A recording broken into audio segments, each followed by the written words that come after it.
सूत जी ने कहा है, ऋषिगण मैत्रेय जी के मुख और बिंदु से प्रभु के बराह रूप में अवतार लेने की कथा सुनकर विदुर जी की प्रसन्नता का ठिकाना न रहा। तत्पश्चात विदुर जी ने पूछा, है मैत्रेय जी, कृपा करके हमें वह कथा सुनाइए जिसे सुनकर मुझे यह ज्ञान प्राप्त हो जाए कि किस प्रकार ब्रह्मा ने संसारी जीवों को उत्पन्न करके सृष्टि का विस्तार किया। इससे पहले सृष्टि निर्माण की कथा आप सुना चुके हैं।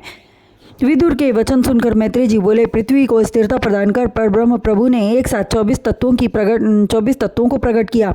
उसके उपरांत यक्ष रूप में एक पुरुष की उत्पत्ति हुई। वह पुरुष भूख एवं प्यास से अति व्याकुल हुआ और खाने योग्य पदार्थ ढूंढने लगा, किंतु जब क्षुधा शांत करने की कोई वस्तु न प्राप्त कर सका तो वह ब्रह्मा जी को खाकर अपनी क्षुधा शांत करने हेतु बढ़ चला।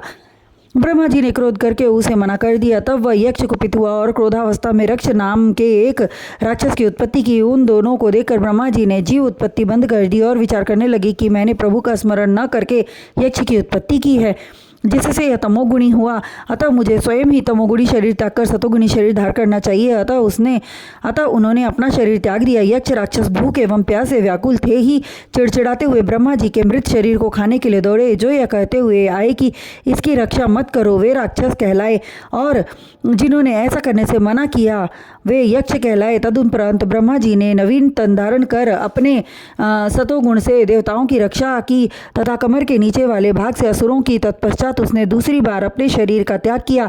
उसे मृत शरीर से सुंदरी संध्या देवी उत्पन्न हुई। उसके सौंदर्य को देखकर असुरगण उसे प्राप्त कर लिए। तीसरी बार शरीर धारण कर ब्रह्मा जी ने गंधर्व तथा देव अप्सराओं की उत्पत्ति की, जो संपूर्ण सृष्टि में सौंदर्य में सर्वोत्तम कहे जाते हैं।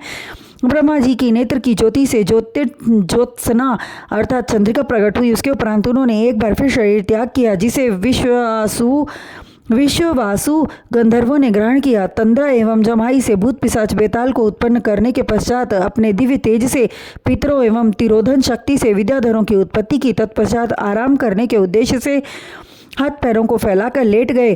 फिर विचार उभरा कि यह तन अपवित्र हो चुका है, अतः उन्हें स्वयं अपने तन पर क्रोध आया और उन्होंने तन का त्याग कर दिया।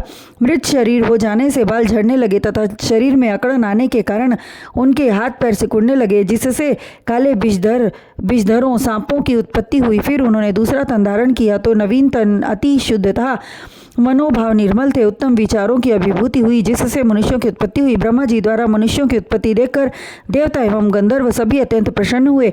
स्वयं ब्रह्मा जी भी अपनी इस अनुपम रचना को देख हर्षित हुए। प्राणियों में उन्होंने सर्वोत्तम रचना मनुष्यों की किया।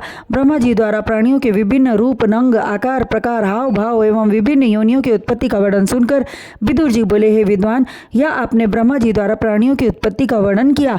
अब कृपा कर यह बताइए कि किस प्रकार स्वयंभू मनु के मैथुन क्रिया द्वारा संतानोत्पत्ति की तथा प्रजा का विस्तार किया।